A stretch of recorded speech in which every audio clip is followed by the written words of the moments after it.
So it's either going to be one of the All right. two of us, or we have two helpers. Good evening, everyone, and welcome to the December 12th Litchfield Budget Committee meeting. I'll call the meeting to order, and we'll start tonight with the Pledge of Allegiance. Pledge allegiance to the flag of the United States of America and to the republic for which it stands, one nation, under God, indivisible, with liberty and justice for all. We do have one member who is absent this evening, Mr. LaPlante, and I believe three members that were going to be just a few minutes late that should be joining us here shortly. With that, I'll entertain any review or additions to tonight's agenda. Does anybody have anything?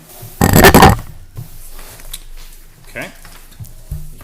Next on our agenda is public input. Open it for public input. We'll close public input. Anyone watching at home, we have a second public input session that will be after we go through all of our business this evening. Next, we have review and acceptance of minutes. Has everyone had an opportunity to review the minutes from last week, December 5th? Yes. Motion made. We have a motion by Mr. Burke to accept. I have a second. Second by Ms. Douglas. I have one thing to add, though. Yep. Towards the bottom, capital improvement conversation as far as the paving, where the monies were coming from. There was $70,000 that's from this year's paving that did not get added in there. I'm pulling it up. Okay, capital improvement. Can you say that again, Brian? Yeah, there should be an additional $70,000 from this year's paving that they hadn't underspent. Okay. So motion to approve the minutes with that one addition. You want to add that in there? Yeah. Okay. I'd like to add one thing. Yep. On page number 7, Page 7. Got it. the motion for $5,700 reduction Yes. I see that. doesn't reference GMS, just for clarity. It might be nice to Okay. have GMS. Good catch. Thank you. Any other changes to the minutes? All right, so we have a motion by Mr. Burke, second by Ms. Douglas to approve the minutes as amended with those two items. All those in favor signify by saying aye. Aye. Opposed, abstain, motion carries 5-0-0. Okay, we're gonna put the pause on town business, for Mr. Leary to get here. And we're gonna move into our school business for this evening. I'll kind of walk us through. Correspondence? Oh, correspondence. I skipped over that. Thank you. Good call out. Just looking to stall time for I those know. two. I appreciate that. And your hard work into putting that together. Correspondence, since we met last week, very quickly. On December 5th, Chair Sun sent an email about the new date for the budget hearing, Thursday, January 16th, which, just as a side note, we've confirmed with the school, we've confirmed the time, we've Wait, confirmed that's all the that. hearing? Or is it the, oh, Yeah. no, because we're voting on that. Yeah, that's the budget hearing, yep. That's right. No, I was like, oh, next year, no. And then December 6th, Chair Sun sent the agenda for the December 12th meeting. On December 8th, Chair Sun forwarded an email from Ms. Grantham regarding the Flex Farm hydroponic garden. And also on December 8th, Matt Sullivan sent the meeting minutes from the December 5th meeting. That is our correspondence since last week's meeting. Now we'll move into school business and kind of our flow for this evening. For those watching at home, last week we worked through all of the school and department budgets. We entertained motions. Out of that conversation came several questions that we had that evening for clarification or for follow-up. And so how we will flow tonight is we'll have the superintendent and the BA just walk us through those questions and answers. We can seek clarification on those. If any answers to those questions elicit a motion, we'll entertain that at that time. And we'll kind of just step through that process. The superintendent just shared right before we started this meeting with the committee a Google Doc where we'll capture all of those. Okay. And so we'll have that as a reference that Mr. Sullivan can use for minutes as well as for any follow-up. Once we kind of work through the questions and answers that were a follow-up from last week, certainly if there's any other motions that we have from the budget, I won't necessarily go through department by department. We can just entertain any motions that anyone has as we move through the school budget this evening. Does that work for everyone? Okay. Welcome, Mr. Cutter. Thank you. All right, so with that, I will turn it over to the superintendent, and we will walk through questions and answers from last week's meeting. Sounds great. Julie's got updated sheets for the adjustments, based upon the adjustments you made last week. From various sections, LMS, Buildings and grounds. business and grounds, and I think a personnel And then one. just the last couple pages of, the salaries and benefits. All right, good, perfect. I updated I'm good. the electronic. Thank you. Oh, absolutely. Please, thank you.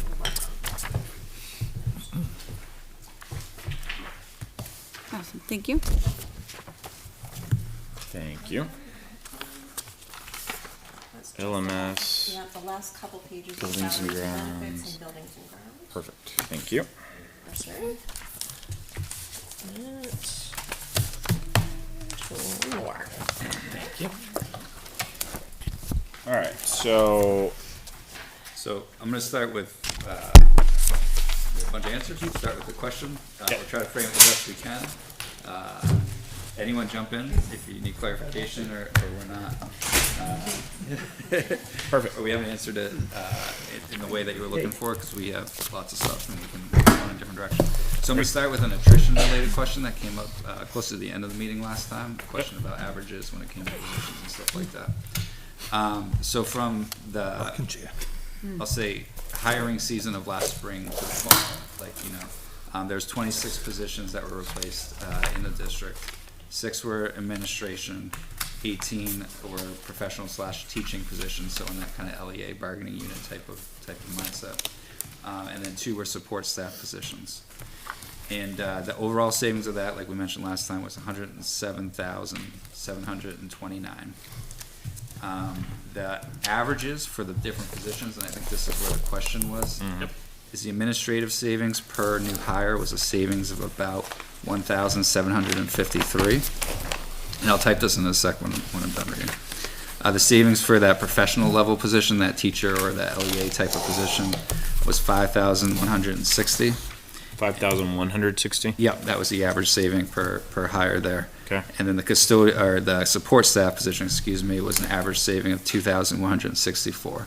That was straight salaries, not accounting for any benefit changes for the people that were hired. So I think that was what the question was. And Mr. Taylor, I know that was your question. Does that get the information you were looking for? It does. Can I just clarify the numbers for each of the Yes, positions? So definitely. that professional, call it LEA position, you said there were 18 of those? Yes, 18, sorry. 18, 6 admins Yep. and 2 support. Yes. Okay, perfect, thank you. But yes, that does answer my question. Perfect. Thank you. And I think you were wondering what like that by category type of thing was, Yeah, right? exactly. Yep. Any follow-up clarifications or questions for that item? Okay. So the piggyback off that, Holly did a pretty good job, but she was doing it on the phone, so just wanted to clarify about vacant positions currently, because that was a question. And if this is more information, I apologize. When we started the budget process here, we had 43 vacant positions for this current year. We reduced that by a net of 10 paraprofessional positions, so support staff positions, in the proposed budget that you have in front of you. So that brings it down to 33 that are until now for next year. Since we started the budget process, and these are mainly in the support staff realm, we have filled 7 of those positions. So none of the professional staff positions have been filled in that time. They've been primarily the support staff. The vast majority, I believe it's 5 of them, it might be 4 or 5, are custodial positions that we filled from there. So, Currently that would leave 26 open positions. yep, that we have written. But from a budgetary perspective, right, and correct me if I'm mistaken, we're transferring some of that money for contracted services to Correct. offset us not being able to hire in those positions. So we're still spending the money. Yep. We're just having to augment that by outsourcing those roles. It was like school, I think you gave the example of like the school psych was one of those, right? Yeah, that was one of the more recent ones. I mean, there's good back and forth on it too. So one of the things we had to do earlier in this year is contract out for some of our custodial services, and we had to expand that from where we were last year. We've been able to fill some of those positions as this year has gone on. So, following the contract we had with the people, we're gonna reduce, or we have reduced, the services that they're providing because we have hired more of our own people. So in terms of some of these positions, paraprofessionals is another one. We have 3 contracted paraprofessionals, or we're about to have 3, the third, sorry, I'm back to that, speaking ahead of our board meeting next week.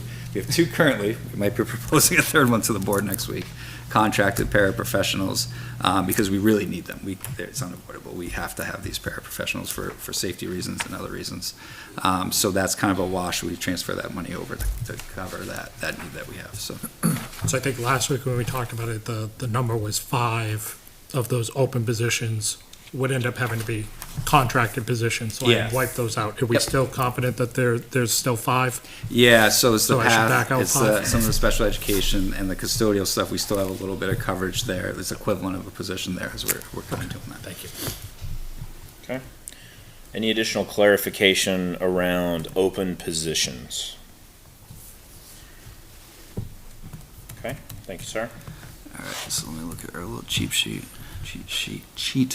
All right, robot contract, we just wanted to double check in terms of whether or not we had an out clause after a year. We do have an out clause after the year. That's what we thought we did. We confirmed it though, so we're good there. There's a question around the paint supply related cost to that of paint. robot. Right, so in fiscal year '24, we spent a total of $7,219 on field paint. And then there was an additional $1,367 spent on field paint equipment. I talked to Dave Ross more about that, and he did say that because the lining equipment that they had previously was failing, like they had been using the same things for years and years, he had to spend a lot of money. He said it would have been a lot more if he would have had to send things out for repair. He was able to do that himself. But he spent a lot of labor hours just, fixing the equipment to get it to work properly. So that was another piece to the puzzle that is kind of, should be considered. But that was how much was paid out last year. What was the So total? like, it was paid out, so the original thought was that the robot would save us money in paint, but we're still paying for paint and a robot. No, the paint was last year in The paint was Correct, last that's year's last number. last year's budget. Yeah. Right. Non-robot. The question was, is how much money did we spend last year in paint? Correct. Yeah, so the total between the paint itself and what I heard you say was The paint-related equipment was $8,586. Any additional questions or clarifications as it pertains to the robot? I was just trying to find, what page was that on for the cost of that? It's in building and Building and grounds. It's in district-wide, right? Yeah, I believe so. I found it, yeah. It's top of page 8. Our cost this year, year 2, is $14,996, so If you ask why it's a little cheaper, there's not a setup cost for year 2 if we continue with it. went down $1,700.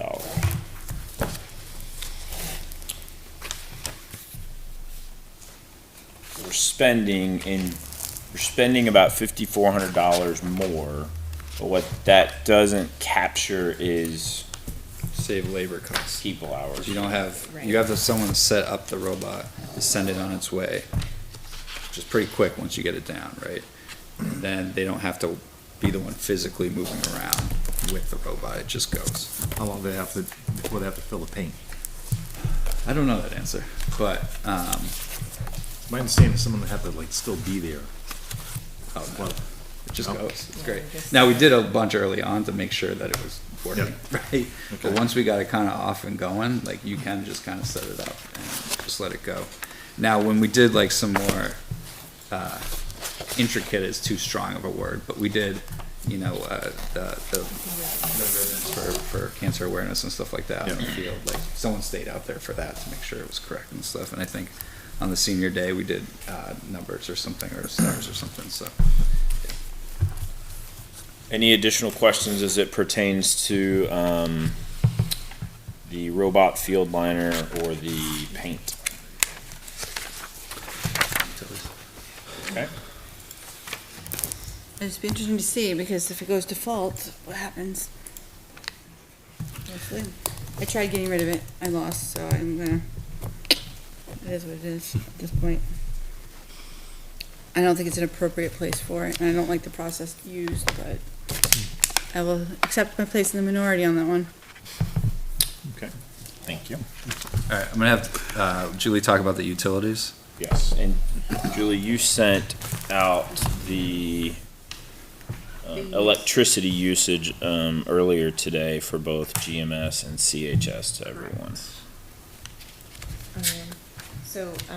Yes, I do have, for both GMS and CHS, like you said, the last 3 fiscal years, of usage. And then I also included, what we have so far for fiscal year 25. To have a better understanding of where these numbers are coming from. I don't know what, and I do have the rate is, we are locked in at the same rate, through the end of fiscal year 26, for the rate that was already in the budget. Right, so the question was more the number of kilowatt hours, right? So I forgot how much is projected for usage? The District-wide? projected usage Oh, that, Yeah. you have Yeah, that. Yeah. yeah. Just to do the math on that. Same projected use. I mean, it's just. And it was $80,300, and then divided by Well, I the. thought in the comments it had a number for number of kilowatt Does hours. say yeah, it's based on well, it has the cost per kilowatt hour, essentially 11 12 cents, 11.5 cents. Just share now, CHS.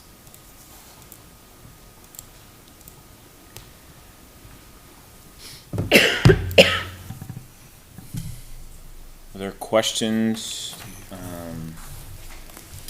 for those that had questions last week around electricity? Because really, I believe we were looking primarily at the increase with GMS, right? Isn't that what our conversation centered around? GMS and also Campbell. Campbell's That's where we made the- electricity, we made the yeah, Campbell motions. has an increase of $22,000 on electricity, and GMS has an increase of $7,300. And the usage seems to be fairly consistent, so as long as the numbers of kilowatt hours make sense, then yes, the number should have gone down. The rate's lower, right? We used total kilowatt hours, so that I'm looking at GMS, so we used, in 22, there were 353,796 kilowatt hours. In 23, it was Question using the 22 numbers, if you take a look, the 22 numbers are high, and I mean, there's been a lot of energy efficiency items that have passed in the budget in terms of LED lighting and things like that. But yeah, so the It seems like a very high outlier. if you look at the FY 25 and what's already included, it's in line with 24 and 23 for the same time period. So the 320, 325 is probably a better range to be using. I would agree.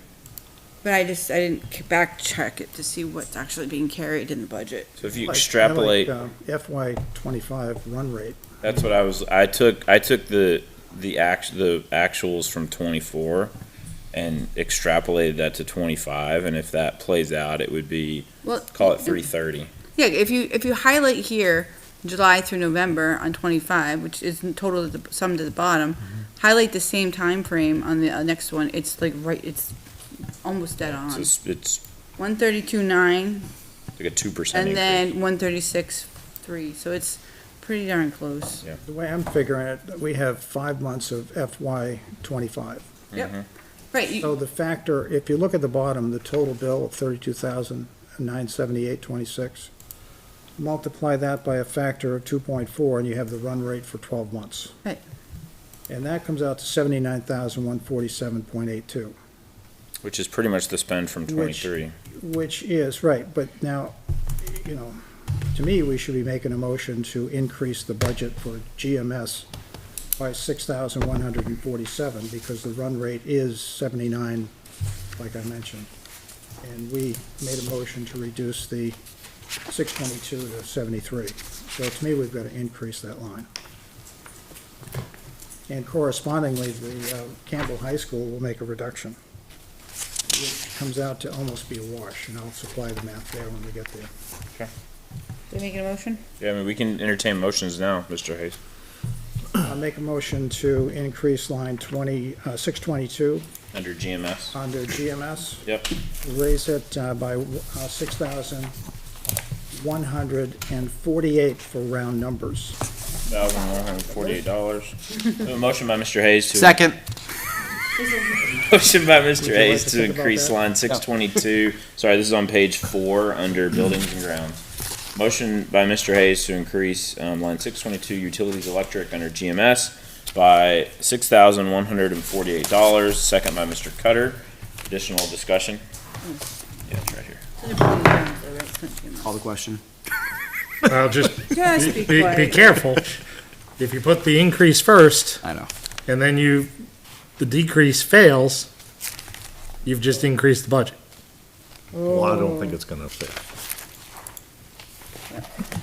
If I think Mr. Cutter's probably, What's your, he'll take the plus and say no on the minus. if you don't mind me asking, Mr. Hayes, what's your approximate math for the CHS? The approximate math, the run rate for 622 utilities for Campbell is 106,608, and that's using a factor of 3 because we have 4 months supplied. Was this the line that you reduced 5,700? Yeah, forget that. Yes, Yeah, last okay. week. All right, so, the run rate is 106,608, and we had reduced that budget line to 113,000. So we subtract the 106 from the 113, we come up with a reduction of $6,392. So the net difference is a decrease of 244. Correct. So it's about a wash, but it puts that line where it's supposed to be for budgeting purposes for next year when we look back. I agree. I support. Soapy Gamble pays off. I support that. Any additional discussion on the current motion to increase for GMS? Seeing none, roll call vote. Mr. Hayes? Aye. Mr. Cutter? Yes. Mr. Leary? Aye. Ms. Douglas? Yes. I am a yes. Mr. Taylor? Yes. And Mr. Burke? Yes. Motion carries 7-0-0. Mr. Hayes, back to you. Part 2? Part 2? Yes, sir. All right, another motion for line 622 under Campbell High School, page 7. We had reduced that line to 113,000 using the run rate supplied by the spreadsheets from Julie Darling. 106,608, the reduction that I am proposing is $6,392. Motion by Mr. Hayes, second by Mr. Taylor. Any additional discussion? I'm sorry, you bring it down to what? Pardon me? What do you bring it down to? 6,000, it'll be down to 106,608. That's the run rate, So where is it currently? 'Cause is that- 113. 113. All right, so we eliminated the reduction, increase last time. Now, the reduction is to 113. We're reducing that further by 6,390. All right, this is new. Sorry, I'm looking at the old one. I noticed Mr. Carter wasn't very quick on the draw on that one. Mr. Taylor's on top of his game tonight, so. I think the detail provided by the school, I think supports this. I agree with your logic. Yeah, I mean, the run rate. Puts the right amounts where they're supposed to be. Yeah, you're support at 4 months, which again is a factor of 3, so the bottom is 35,535.91 Yep. times 3. Any additional discussion? Just, I appreciate your research on that, thank you. All right, so just to recap, this is a reduction proposed reduction of 622 utilities electric under Campbell High School of $6,392. Roll call vote. Mr. Hayes? Yes. Mr. Cutter? Yes. Mr. Leary? Yes. Ms. Douglas? Yes. I'm a yes as well. Mr. Taylor? Yes. And Mr. Burke? Yes. Motion carries 7-0-0. Okay, Any other questions, clarifications as it pertains to the electric rates and the discussions that we had last week? Okay. So there's some water utility stuff, right? Because there may be a merger, may not be a merger, I don't know maybe. what It's they on do. hold right now. Yeah, Yeah. so we left it, just like to clarify. think I what thought we budgeted for. agreed that we were gonna wait Yeah. Yeah. as long as we I possibly think can. based on before the we even information we discuss it. have right now, that's, I don't see any reason to take any action. Yeah, on just for Yep. note-taking purposes. We're gonna jump next to the laptop question. I'm going on the Yes. list I have here in front of me. Yes. So we talked to Mr. Jamrock. Julie's got the answers. Yes. So he said, when he came to the district about 3 years ago, he said he noticed that a lot of the teachers' laptops were not in great shape, so he wanted to kind of start having like a more, once he could kind of get more laptops into better condition and have people have what they need, to have like a cycle of 8 to 10 years, which is, you know, generally the life cycle of a laptop. So to have like a nice, like list of, you know, replacing the older ones first. So he said about every year, we have about 15 to 20 new staff members. So built into that amount that he has for the new laptops are getting new laptops to the new staff members. And then that way they're in the, you know, obviously in the earlier stage of the life cycle. And then the remaining funds that he has, he is replacing them as the oldest ones first, right? And he also, so he said that it's probably about 15% of staff overall that are getting new laptops in general. He said he opts for a mid-range, so that he's not going top of the line, but 25. certainly you still want to get something that's going to last that 8 to 10 year cycle. So he said that prices had gone up quite a few years ago, but prices are coming down, so hopefully we can get more bang for our buck. He said last year he was able to get a good deal on some laptops that were about $700 a piece. So it's not the $900 would be like the very high end. And he said, you know, there's very few staff members that would get like that really high end, you know, basically think people that need certain software, you know, more demanding jobs, things like that. But for the most part, they're getting the mid-range. Thank you for that. You're welcome. Just a couple of follow-up questions to that. So this particular line item, and just for reference, this is bottom of page 3 under the technology budget, which is equipment replacement, staff laptop replacements is where this is.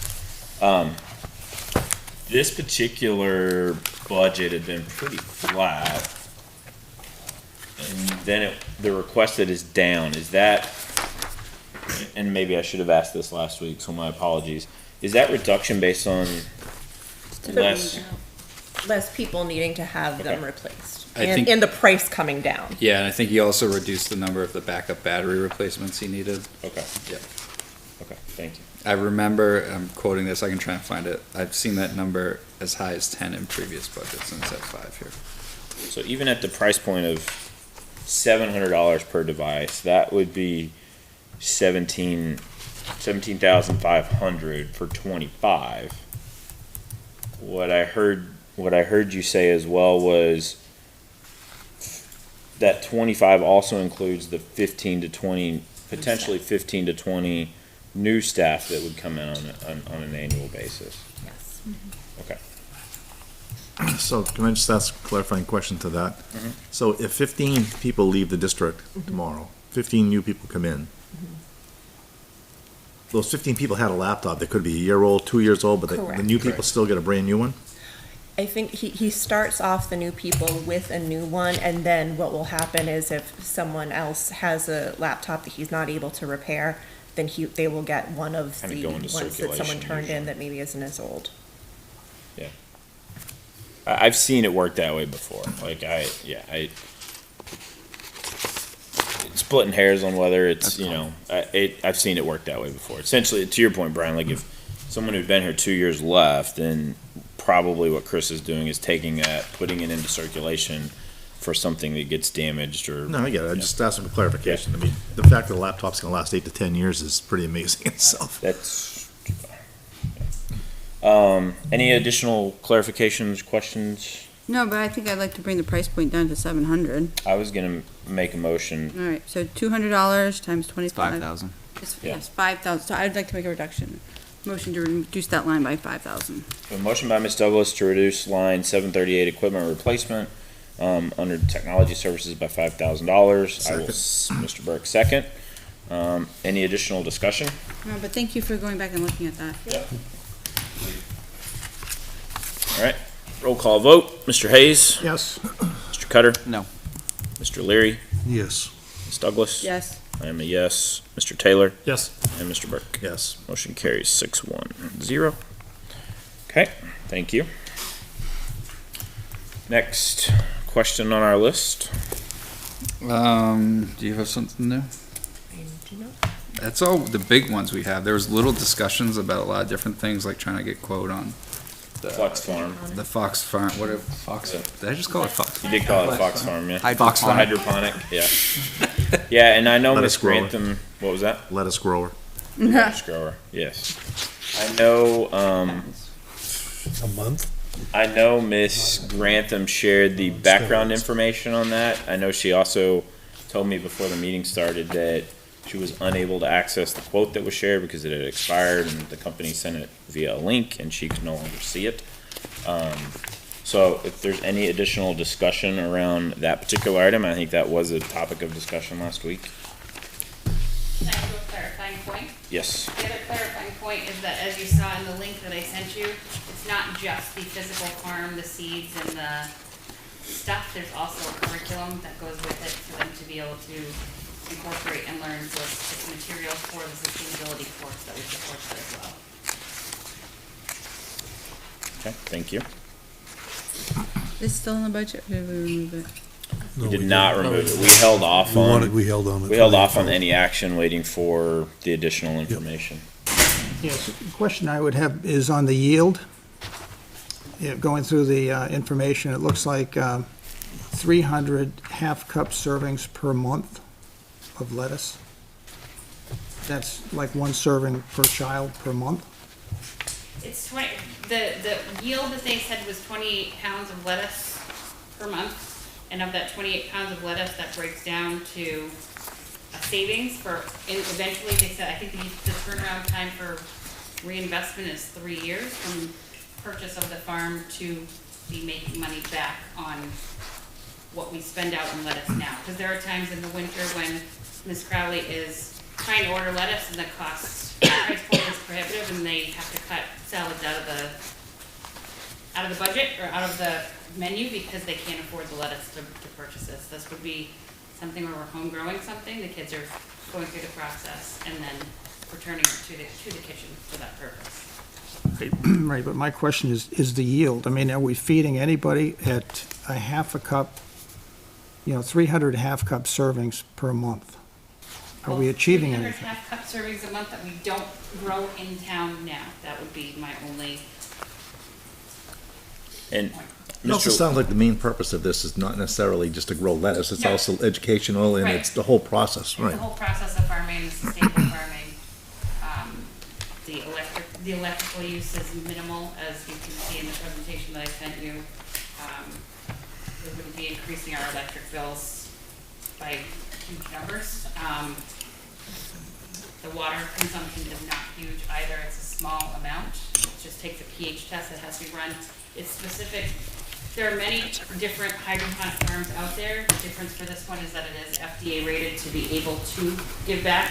That's part of what we were kind of hoping to do, is have the kids have that buy-in to be able to give back, to be served in the cafeteria. It's not gonna be a huge amount, it's not gonna be every salad ever served, but it's a start.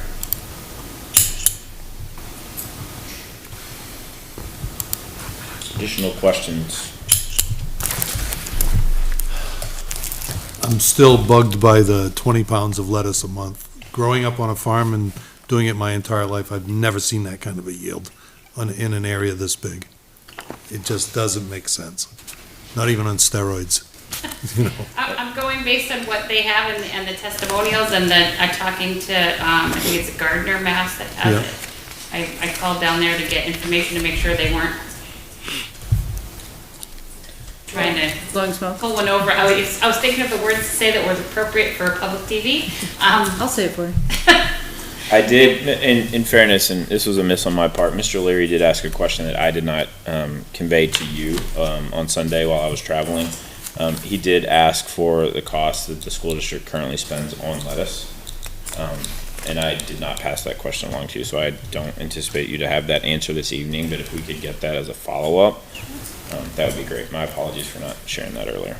I do think I appreciate that we can get back to the schools. I think we're talking about it more from The educational standpoint. I agree. Right. Like, I don't, I know this is something that, you know, the DOE is pushing schools to try and do.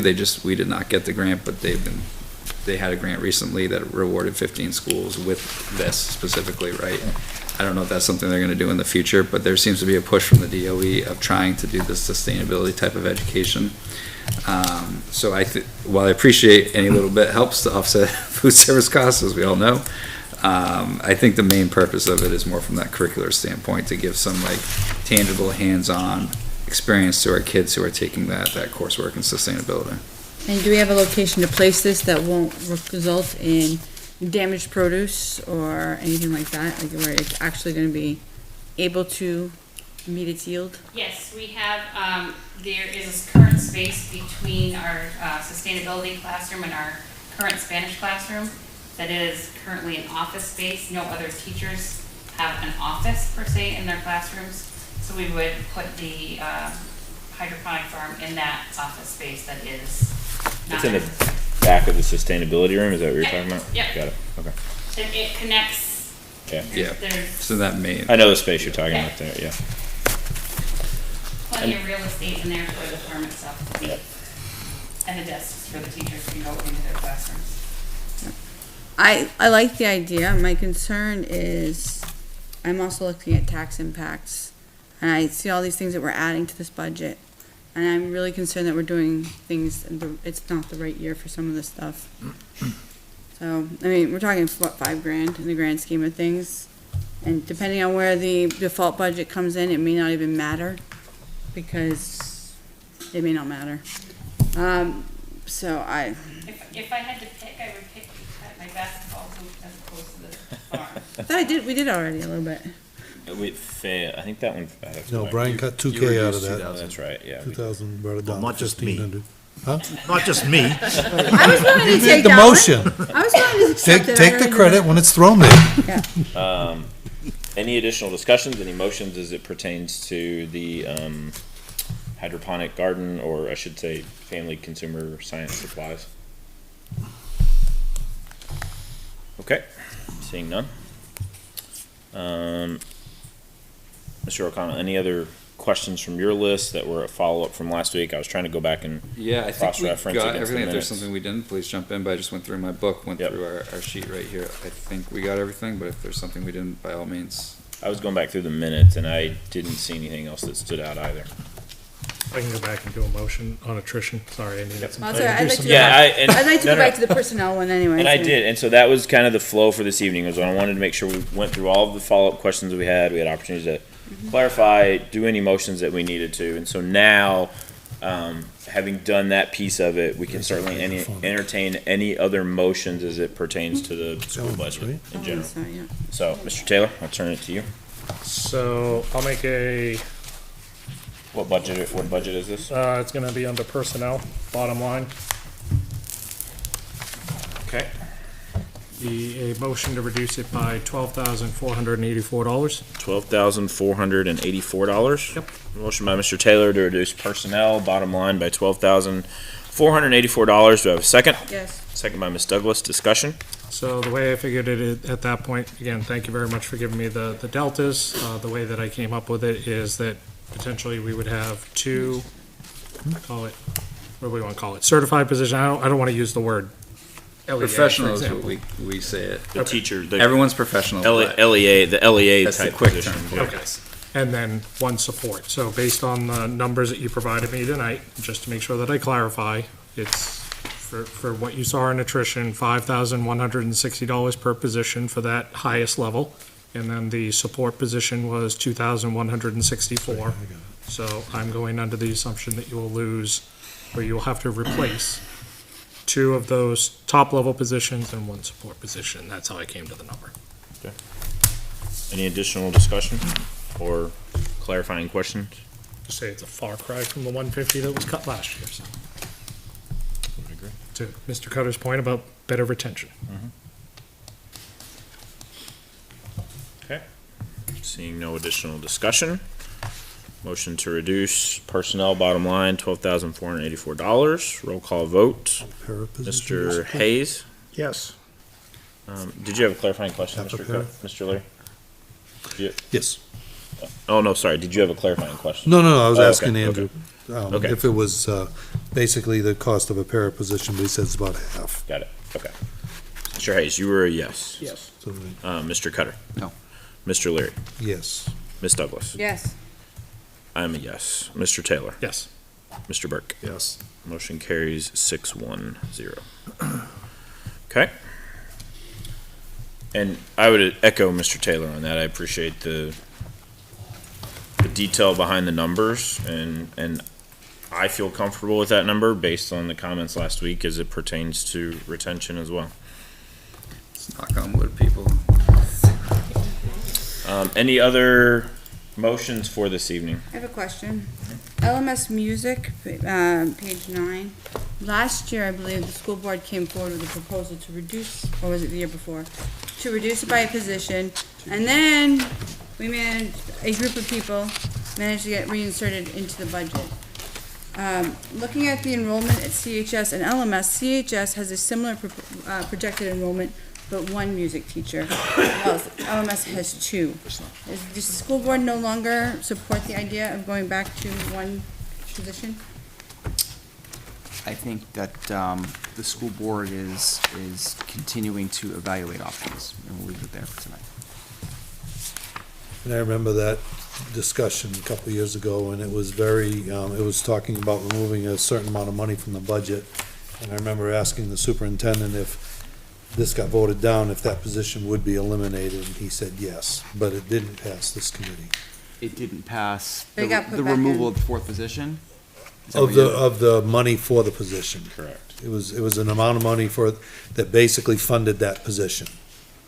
Yeah, And I We think weren't it was- necessarily removing the position Yeah. itself. It was Yeah. the money that was They essentially. got added But back his in. response was that they would probably the- cut the position. Right, the board made the decision not to action that position. Yes. Right, then the person left anyway. So we ended up putting the money in to save the position for a person who left, ended up leaving. And then backfilled. Do you have 2 But now? Are you back to 2?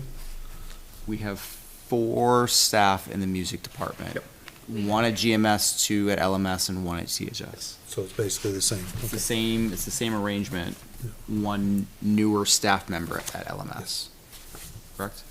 I would assume so, not being here when it is. Yes. It's a relatively cheap I'm That is saying teacher. yeses. So, That is, yeah. that is correct. I do remember that Yes, the discussion. numbers are inexpensive, but again, we're looking, so I ran the numbers based on the town's assessment.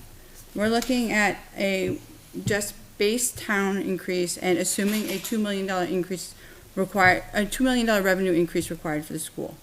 Based on, we had the artificial, 500,000 that was returned, our cost of increase, you're talking a $700 increase on a $400,000 house, $870 on a $500,000 house, without even factoring in warrant articles. So while I appreciate that it's an inexpensive position, my concern is we are getting to the point where the capital improvement plans won't mean a darn thing because there will be no money left to fund them. The desire for a police department, which we really do need because we've expanded the size of our department significantly without giving them the space, won't happen. We are crowding out. So while I understand it's a relatively inexpensive position, my question is it a needed position? It's a desired position, absolutely, and music is important in this town. And I have 2 musicians myself, can't read a lick of music. My kids are fantastic. I get it. I value the program. But I also understand the economics. And so if the position was okay to be reduced by the school board 2 years ago with higher enrollment, and now we have lower enrollment, and we're still keeping the position, I have to ask why. Well, I think the process of the board is to evaluate what the superintendent recommends for personnel. Mhm. And that process happens sometime around the late February, March timeframe. And so we have to allow that process to play out, right? And so the superintendent, I'm sure in the late February, March timeframe, will present to the board what his recommendations are for renewals of contracts to the Sure. board. It will make decisions at that point. Okay, and that's his absolute right, but as a budget committee, we can choose to not fund that. So I actually have other questions on positions as well, but that was the one that stuck out to me. Well, and just to clarify, we could choose We to could- reduce the budget by one of those amounts, Mm-hmm. and then they could still choose to keep the position Absolutely. and reallocate it somewhere No, else. it's a bottom line Right. budget, I understand that. Right. But I'm also recognizing I'm at a number that I'm not comfortable with overall. So the reality is, sure, we can keep it in, and I can tell you I'm voting against this budget. Yeah, So where can we get to a point where we can meet in the middle? That you can get most of what you want while not killing the vulnerable in town. Look, I have full appreciation, being on this side of the table for 9 years, right? I have full, no, it's true, right? I mean, I have full appreciation for the tax impacts that are likely for next year. I do, right? Because of the dips from the return this year, right? But part of that $2 million number that's being floated around, to your point, Ms. Douglas, is the $500,000 for land that was returned. Part of it is $1.1-ish million that is contractual from salary Sure. approvals that are warrants. And the other $400,000 is price increases. Sure, but like any family who sits around planning their annual budget, which if you don't, you should plan an annual budget. You're limited to, like, you have what comes in and you have what goes out. And when what comes in doesn't match what goes out, decisions have to be made. I appreciate it. My point for highlighting this again is the vast majority, 75% of this budget and the increases that you're referring to are all voter approved. All voter approved. They're not school board decided and artificially inflated in this budget. They were voter approved and passed warrants. The $1 million did, sure. The 1.1 plus the 500,000 that was returned is all voter approved. Well, but again, you returned the 1.1, the 500,000, and my concern last year too was we're artificially decreasing the tax impact, and now you're gonna see that, yes. But I think you were legally obligated to. We were No, I legally understand, obligated. well, again, I voted against the stupid thing to begin with because of this, but I am concerned that, listen, I don't have an escrow, I will just tell you that right now, but I know a lot of people do, and I feel for them come reset time. Because not only is this tax increase going to affect them on the annual budget, all of a sudden, they're going to be several thousand short in their escrows, and all their prices are going up. So we What- have to be, huh? What number is on your sheet that you want to get to that you feel Oh, comfortable we- that the We taxpayer used to, impact you know, is? I've been contemplating that the past week. We used to walk into budget season asking people, what kind of increase do you think we should be targeting? We don't ask that question anymore, and now I know why. We used to ask the question. What I number? don't know, because honestly, like, I want the school to operate, but I also, when we're looking at all these other expenses, it would be much lower, honestly, much lower. I think, then again, I've also advocated for structural changes within the school district. We walked in saying we're gonna maintain the status quo. I think you're gonna find yourself significantly short.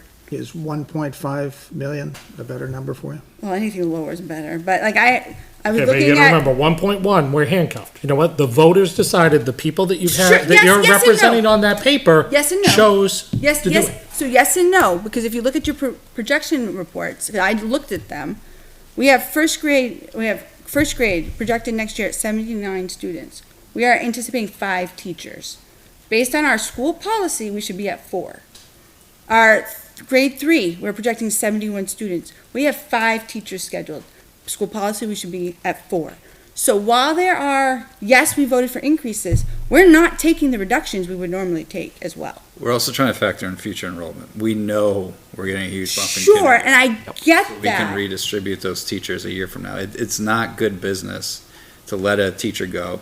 Frankly, someone who's probably newer to the profession, who we want to grow, and is frankly probably cheaper, to let someone go this year when we have to turn around a year from now. We know we're going to have to hire for that And I- position. We'd rather keep that person on Maybe, for 'cause another we year. hear that a lot, and yet our overall enrollment's still That declining. COVID baby bump is coming. The birth rate spike's huge in this town and every town. because of Sure. COVID. But again, when we're seeing big increases, we should try to mitigate that where we can. I think the enrollment's gonna go up in a couple of years, I need to hold on to people. I get it, I understand that. But it also means that we have personnel we have to follow school policy and whatnot, is all good until the school doesn't follow the policy. And right now, the policy would be, we would be reducing 2 teachers in the elementary school. Can I ask a clarifying question on the COVID bump information? Yeah. Because what I get concerned about is, okay, it makes sense, you know what, you get somebody in the district, you know what, the increase is coming, but do you feel confident that being able to shift certain teachers in the elementary school, because obviously you're gonna see it first in kindergarten. Yeah. Is it realistic to expect that, you know, and I'll just use not anybody's name, but the example that was given, is it reasonable to expect that a third grade teacher is going to want to transition over to kindergarten because that's where the need is coming from? That's my concern. I think it's a twofold, right? I think there are opportunities for elementary school teachers who want to change grades and switch around. My father's a former elementary school teacher. He taught everything from 2nd to 6th over his career, and at different times he wanted different age kids, right? This year we have a teacher who was at 1st grade and came up to 3rd, right? Because they want a different type of age of kids and stuff. So I do think those are discussions that teachers of all, you know, I was a high school teacher, but there was definitely times where I was good teaching 9th grade math primarily, and other times were like, I need a break from that. Give me some upper level math so I have a different flavor for a year or two, right? And vice versa. I think that happens naturally. I also think, and I don't mean to be evil superintendent right here for a second, but like, if that's where the job is, that's what you're going to teach, right? Like that's part of quote unquote management rights, is that if we need 5, 6, 12 kindergarten teachers, we don't, but hypothetically, like, then that's what you're going to teach because that's what the needs are that we have. And people may not love that, but like that is, you know, you got to teach within your certification. And like, now people have to make their own personal decisions. If they've been teaching, you know, 4th grade for 30 years and we don't have that need, and the need is in kindergarten, that's what we're asking them to do, they got to make a personal decision themselves on whether or not that's something they want to do to continue to work in this district or look for other opportunities, right? And I get that as well. Then at that point, that makes me almost lean more towards Carrie. Then at that point, that, you know what, if it's a gamble of will that person be interested in making that kind of shift, and I completely agree with what you're saying, but then do we go ahead and continue a year of investment with that one, hoping that they will go ahead and make the transition to where the need is, and then all of a sudden, you know what, we could have had a year of taxpayer relief, and it's almost a wasted investment of trying to keep somebody to find out that they don't want to go where you need them. Yeah, I think a lot of teachers are willing to do what's right for the team. They're in this profession for a reason. They sacrifice, right? And I'm just looking at kindergarten. Kindergarten's probably the hardest one. Kindergarten's hard. I mean, like, I was part of the discussions when I first got on now it was already in the budget, so it was like good and straightforward. But that number was sitting right on that policy edge, right? Like, do you do it or do you not do it, right? I think we made the right decision to do it, you know, to have the 5th kindergarten teacher. You made the decision, but did we ever actually hit the trigger number? No, but I think when we have to make that decision, we can't wait for 2 days before school But that's start where we to have a make that policy or we determination. don't. We've always, But that's where you take history, right? And that's why you use your data. When we made that decision, we had 77 was the trigger number, right? And we made that decision in the first week of July, or my first meeting in July, maybe it was the second meeting in July. We had 74 kids. Historical data shows that we would have gained those 3 kids enrolling because that's what the history showed in this town. We didn't. That's why everything's just a guess, and that's why it's a prediction. so my concern Use is, that historical if we're not analysis. gonna follow policy, then we're not following, so, and But I then, mean, you're a teacher. You can't wait until 2 days before school starts to determine what people are going to teach. It's a balance. That's not. It's a So- little That's bit not of guesswork that goes into it. I don't know, I didn't get have my that. classroom till like 2 days before, so who knows? Then you got to So- talk to your administration. Like, that's not fair to you as a teacher. So, so the other thing too is now we're setting a precedent and expectations. We're gonna have a class size of 14. Now parents. Remember, are- we're down in para, so. Like, there's a balance to all this. If we were fully staffed in para, maybe we could have more kids in classrooms, but we're not. So and I appreciate that you're advocating for your school and the needs in your school, but also looking at it at a greater, but the taxpayers as a whole are the ones who have to foot the bill. And while I appreciate it brings value to you and to the people in the classroom, at the end of the day, The policy would indicate we remove the positions. Policy's recommended numbers too, just to. Well, yeah, so remember that when I say, yeah, you can actually get by with So- one fewer teachers, because policy's the best guess. But the reality is, your numbers aren't even close to your trigger number right now, So. projected. I'm So gonna- I will make a motion to reduce the budget by Which 2 teachers, so it's in, personnel? yeah, it's in personnel, Salary it was benefits. on, I had a page number. The one, that's this one. You're just Jerry, doing- what grades you saying they're over in teachers? So based on the projections that were provided, grades 1 and 3. How many teachers in grade 1 right now? How many students? They're projected to have 79. Looking at projections for next year. This is the school's projection. I understand. And grade 3 is projected to have And the 71. trigger is like 84, Something 83? like that. You said grade 1 and 3. 1 has 80, grade 3 has 87. That's currently. But this year's grade 3 will be, like this. It's really more about next what year's is, grade K- 3. what is What's- K and 2 this Yeah, year. K. Grade K right now is 73 and 2 is 71.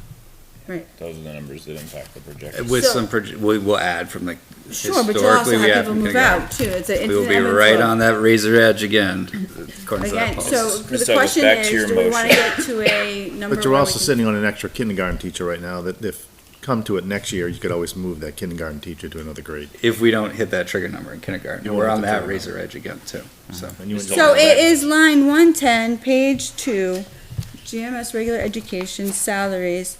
And then I would do the reduction of the 2 positions and all the associated benefits, which could be able to be totaled Can't up. eliminate positions. So, huh? Can't eliminate positions, eliminate dollars. So what I'm saying is, I can say the 2, well, I'm not, yes, I can. We have in the, we said Not this eliminate person, positions. and then people have told us what the FICA, the other stuff is. Only they can. No, they can tell us what the associated. You can reduce the dollar dollar amount. Oh, Eliminate positions. So, It's up to them the way they spend it. No, all right, so my total number would be all costs and associated things with salaries of a first grade and, yes, we can. No, you can't. We have done this in the past. You No, are you've eliminated dollars, you did not positions. Correct. wrong, but I will go No, with it. you're wrong again. okay, let's wrong. focus on the numbers. I love that you think that. Focus on the numbers. So the A number, good number is to use the salary times 1.18, but then you also have to fudge in some other because Well, of 'cause the the fact that retirement's more retirement than is much that. higher. so I'll go 150,000, because it's 2, about approximately 50,000 is the lowest of the 2. So I think I have, so times 1.5 for healthcare and other associated benefits, 150,000 from salaries and benefits. That's a conservative number. That's fairly accurate. So the motion is to reduce salary and benefits by $150,000. Do I have a second? Second. Second by Mr. Taylor. Any additional discussion? Do I may, Mr. Follow-up question. Oh, sorry, go ahead. No, I was just gonna say, if I may, Mr. Chair, this is a devastating cut to the budget. And I'm gonna say that and advocate for the teachers who are in these positions, grade 1 and 3 notably, that you're reducing.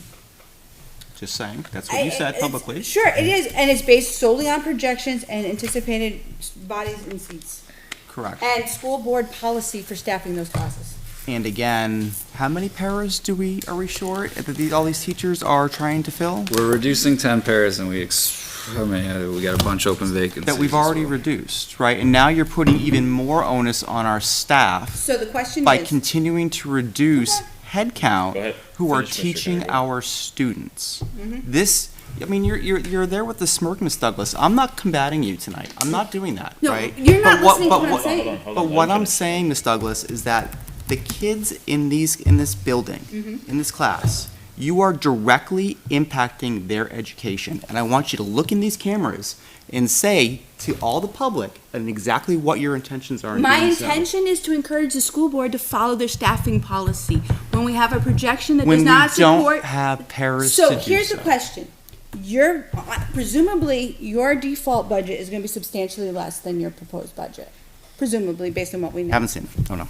Presumably, based on how it should be developed, it is. Historically, would say yes. So the question is, what gamble do you want to take on staffing? Do you want to take a chance that people are going to not go for the much lower impact, and then you still have to make reductions?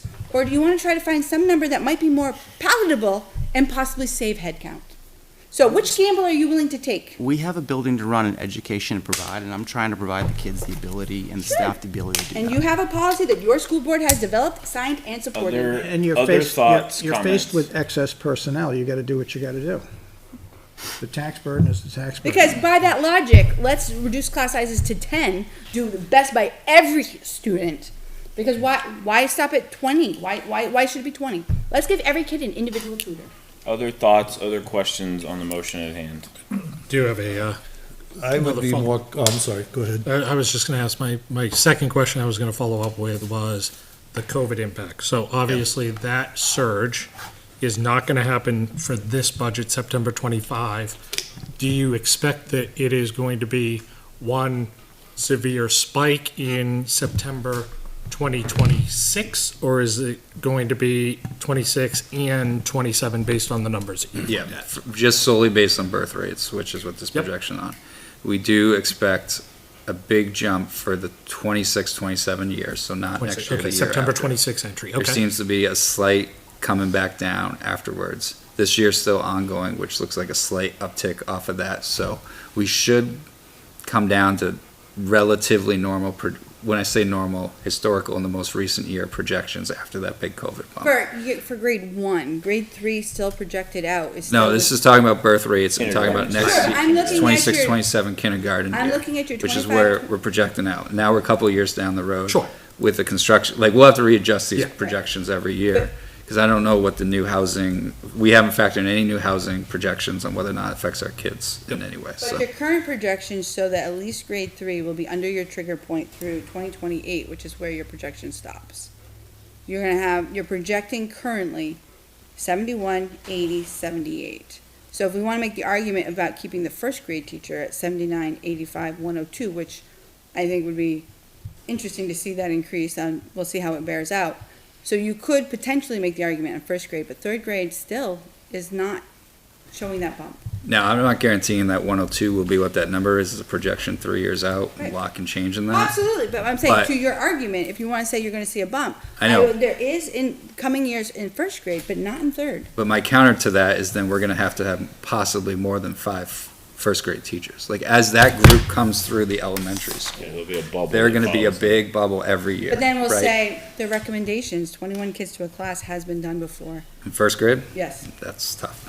it is tough, but it's been done. Any additional, Yeah, I actually, did you have another? I'd like to finish my question. So then, based on the birth rate and the spike. Yep. And I'm not asking for an exact number, but your estimate just based on the birth rate, what would you consider that to translate into an incoming kindergarten class? A plus of 8 students, a plus of 4 Yeah, students? So next year's projection for the kindergarten class is 79, Okay. okay? And Our then, current year is 73. Mhm. The year before, 83, so we're like in that window. The 26, 27 projection would be 95 kids. Teacher. Again, that's a projection, but the birth rate for town, like when you fall back into the bridge year to that, when a kid's eligible to come to school, was 89. Right. Comparative to the projection for next year, the birth rate to get to that estimate of 79 next year is 70 birth rate.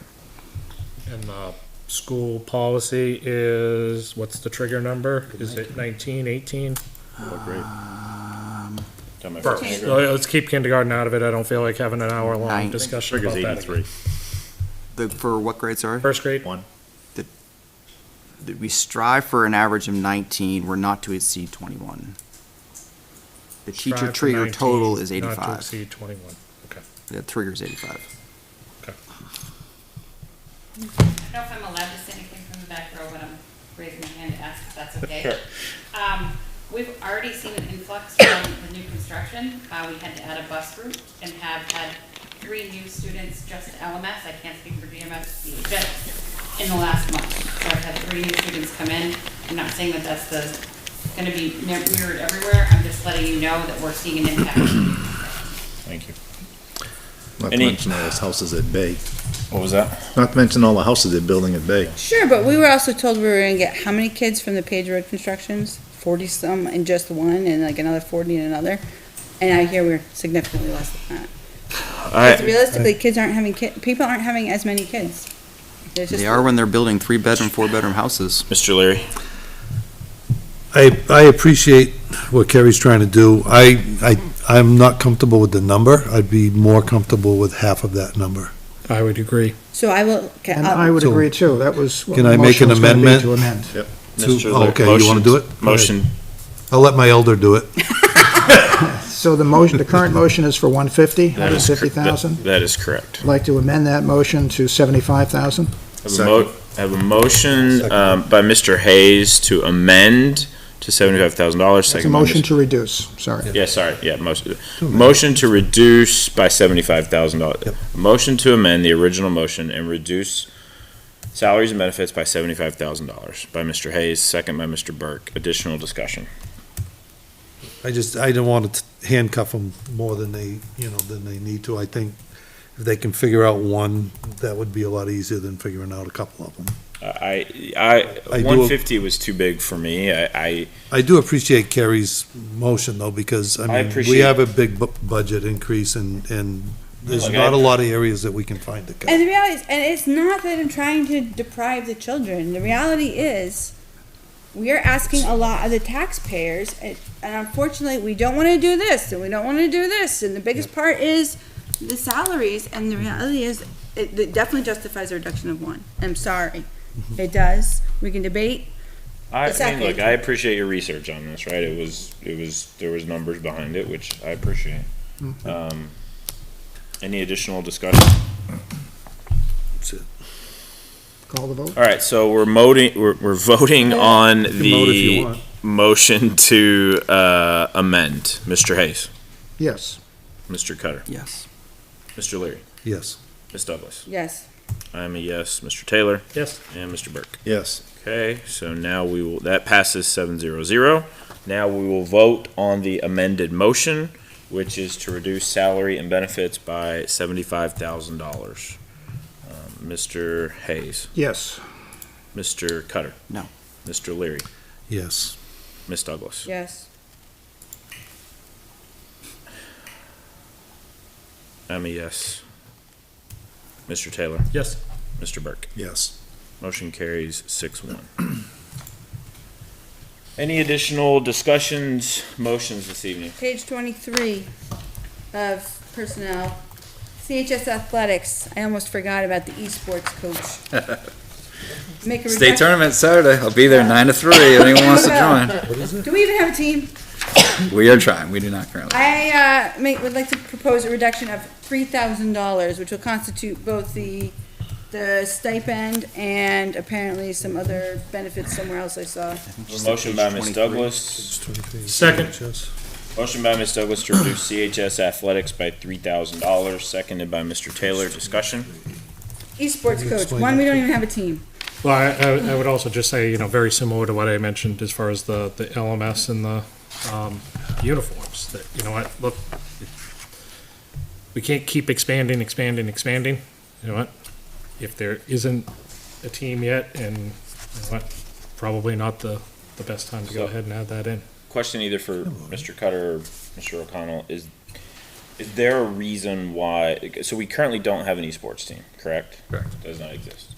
This was discussed at the meeting, how It's a our personal thing. superintendent was It is personal. generous enough to step into the position of director. Look, and I mean, I call myself commissioner. and I, going I am back- chair of esports for the state. Going back to our joint meetings, we talked about this over at the fire station, that there are 27. thousands upon thousands of dollars of scholarships available for kids to do this. And I think anything that we can provide that gives kids higher education opportunities and more higher education opportunities, That's what Kerry said. I support. 23.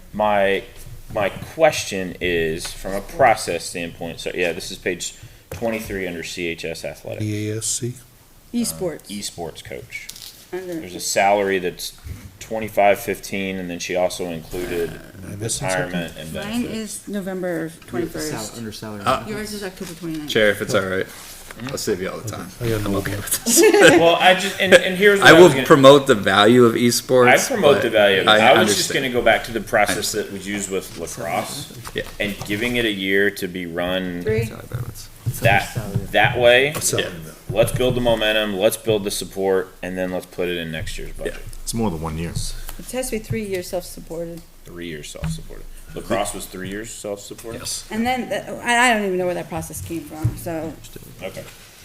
after. Well, thank you for validating that. Look, and again, I'll say it again, I think supposed this to be is a voted on. wonderful opportunity for kids. I just wanna make sure we're consistent with the process on that. Completely understandable. Yep. Again, if I could promote state championship Saturday, SNU, come see it for yourself. It's wonderful. There you go. Alright, so. What is esports? Can you explain that to some of us who aren't quite privy? And I love sports. I mean, like, not that I kind of don't, sport. this is not to belittle it. It is competitive video games. You know, it's competitive video games. So, Holy. it is a recognized NHIA sport. We have 2 seasons of it. There's a Well, fall walk season. into any college right now, and there's a game room. Yes, Well, SNU, it's like like Southern New Hampshire has a basic state of the art. competition. Based on my college experience, not the wisest choice. But again, I go back to the fact that here's what I say to this. Like, well, the first time I heard about this, I probably had a similar reaction to Bob. But you look at the trend over the last few years, and I think It's huge. kids that are going to college because of this are kids that may not have had those opportunities. So that's what I fall back on. If it's a path to get kids higher education opportunities that may not have had it before, I support it. I just want to make sure here we do the right process to put it in place. Which would be 3 years self-funded. Yeah, I was thinking a year in my head, but yeah, you're It's right. It is. a I actually one-year think it's process. 5 years. We will look at the a process. 1, 3, and 5. Whatever it is. Okay. I think. Is yeah, lacrosse. I apologize for that.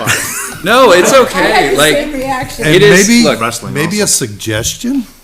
Put it in line with like your robotics and but things it, like that. but we can't, like, Why? because it's an NHIA recognized sport. because, yeah, it's Like, it is a governed by- recognized athletic It sport is? for the state, yeah. These So, kids must have some great thumbs. but, you know, I won't do my whole spiel about it, like, I'm well rehearsed on it, I am the chair for the state for it, even though I don't particularly play esports, I just see the value of it for kids, Yeah. for multiple reasons, it's the team aspects, working together, there's a lot of strategy involved. There is endurance, because you have to, like, go for hours at a Laugh now, time. but I'll probably end up donating to it. And, you know, there is a ton of opportunities. SNU does have a state-of-the-art arena for this, and there's a lot of scholarship money they give out connected to it. And it involves kids getting positively involved, which is ultimately one of the reasons we have athletics, so. But it's in the sports line because it is an NHI recognized sport. Given our discussion and the superintendent's comments, I'll kind of end discussion. Roll call vote. This is recap. Reducing CHS athletics by $3,000. Mr. Hayes? Yes. Mr. Cutter? The superintendent's behind this, the board's behind this, I am a no. Mr. Leary? I almost want to vote with Mr. Cutter, but I'm going to vote yes. Ms. Douglas? Yes. I am a yes. Mr. Taylor? Yes. And Mr. Burke? Yes. Motion passes 6-1-0. So, I will win you over. Thank It you. might for take me a your- few You years. have my but support on the I will program. win you over. All right. My son will be right there with you. so the thing Additional is, like, I, discussion. That stuff like, so yes and no, because like I have my son has a friend who was like gaming for like 24 to 36 hours. Do you know the health impacts that has? No. So, Any additional motions this so evening? one thing I would like to ask though is in the past when we had coaching salaries, we used to see them broken out as opposed to a lump sum. Okay. So could we okay. potentially see? What page are you looking at? Well, this one's on 23 for CHS, but there's also LMS as well. So I'd be curious to see, because in the past we had clubs funded that we actually didn't have. They're in the contract, we fund, you know, they'd be asked to be funded, but they actually don't exist. So if I could see the actual breakout to confirm that the ones that we're funding actually exist, Would you just get that as an addendum? that'd be fine. Like, is that the easiest way to do it? Yeah, we can send it. I'm sure it's not that hard. No. I do want to check on, I'm thinking out loud here. I have no issue with the request of just thinking out loud, so I apologize. In other places I've been, and I think it is here, there are coaches' contracts are in the LEA agreement. So whether or not we pay it out might be different than whether or not we have to budget for it, right? Because it's in the Well, contract. the question is, does the group exist? Like, if the group does not exist, Right, whether it's in there's- the contract or not, we're That's not why you paying want to it. see the breakout. Yeah, Okay, so that's where your question lies. right, is like, if are it- we funding a position for a group that doesn't exist? So, Right, but, so this is where I want, and I'm not pushing back per se, I just want to clarify for my own sake. Yep. Let's say, I'll use a very dramatic thing. For whatever reason, we Fencing. couldn't, well, I was gonna say football, which Okay, is just all right. like, I know we'll always run football, but Don't let's say say we. football to Kerry. dude, I wasn't even We'll be here and for I knew another that hour. story. So like, say hypothetically, we couldn't run a football program for the fall because we had no interest in it. Mm-hmm. Right. Like, we still have to have those slots for, Right. because of the LEA contract, It's an even though it's existing team. unfilled. My concern is like we're funding fencing and we don't have a No, team. he was saying like if you Right. couldn't even field a football team was like Oh, I wouldn't. the wildly hypothetical he was giving. Why would we pull You would that? still have to have it budgeted for, right, because it's in the LEA contract. Well, because the as a reality is you specific- wouldn't know You until. still pay the line. coach? You wouldn't pay anyone, but you still have to budget for it because it's in your collective bargaining agreement, if that makes sense, because each coaching position is spelled out. So we've had this conversation in the past that yes, it is in the contract, but let's face it, if the group doesn't exist, we're not paying for it. We're not paying So- it out yet, So but we could actually choose as a budget committee to not fund it, bottom because, line. like I say, you include Okay. fencing. I understand what Like, you're saying. there is no fence, maybe there is, I don't know, but assuming there is no fencing club, we have fencing in the contract, we know we're not gonna have a fencing teacher because we don't have a fencing person. Why would I tax my neighbors for that? So that's the Understand main the thing. question. That's the only reason I'm interested in seeing. So just to get that as an addendum of some sort, I think would be Right. perfect, would suffice. Put fencing in there just for the heck of it. There you go, but dude, that's actually a pretty Try to slide intense these sport. $1 for fencing. The foils and all the stuff, like, let's see. Any additional motions? Mr. Taylor, I know you had some, I think you said you had some earlier. I wanted to make sure we. No, I took kept- care we have of the attrition one. Do we have a that's fine. tally of what has been reduced so far? Mr. Cutter was keeping it, I know. Yes, sir. The total reductions from the budget committee across both meetings? Yes. Is that your ask? Yep. And the addition? Yep. Mr. Yes. Hayes, Yep. is $220,278. That includes the 6,148 that was That added is back the in this addition as evening, well. right? And can you repeat that number again? 220,278. Thank you. 22278. So I was looking on page 18, the trends for GMS special ed. Are you in the special ed budget? No, this is still personnel. I was looking at, we had FY actual, 23 actuals of 403, actuals in 24 of 415. 426, for 2026, we're looking at 569. How many people have we added in the past couple of years to this department? I don't know off the top of my head. I think that number. We can find that out. Jen? We added special ed So teachers? adding special ed, I believe there was a preschool program added to, Oh, are we talking GMS? I'm This is sorry. GMS. Oh, okay. So, I just didn't have a chance to pull out my other binders to take a look, but I'm like, wow, that is a significant increase in 2 years. We must have added staffing, curious as to where that came from, why, because we're also increasing it another 66,000. So is that tied specifically to increases in salaries as a part of the contract, or did we add a I mean, I new know person? this year's is just because of increases to contracts. We haven't added any staff into that line. That's all I can speak of. All right, So I don't know if there was, no, I know, just like, reasoning was, but I Mr. see, Mitchell is texting me right now. Yeah, he said he was gonna try and log on, I'm but, saying He it's not. tried, he couldn't get on. It couldn't get wasn't- on? It wasn't working. Oh, really? Because it's not the one that was added to the budget season last year, because that He shows wants to up call somewhere in, you can put him else. on speaker. Yeah, that works. Curious as to, Do I put him on speaker? Yep. If he wants to call, that's fine. Bring it up to a microphone where the people at home can hear it. I'm gonna put them on. I think she. you get him, Jen? So Holly's also texting in. They moved one special educator last year from CHS to GMS, so it wasn't an additional position. okay, It was a reallocation of all right, moving from CHS to GMS. I vaguely For remember that that, all right.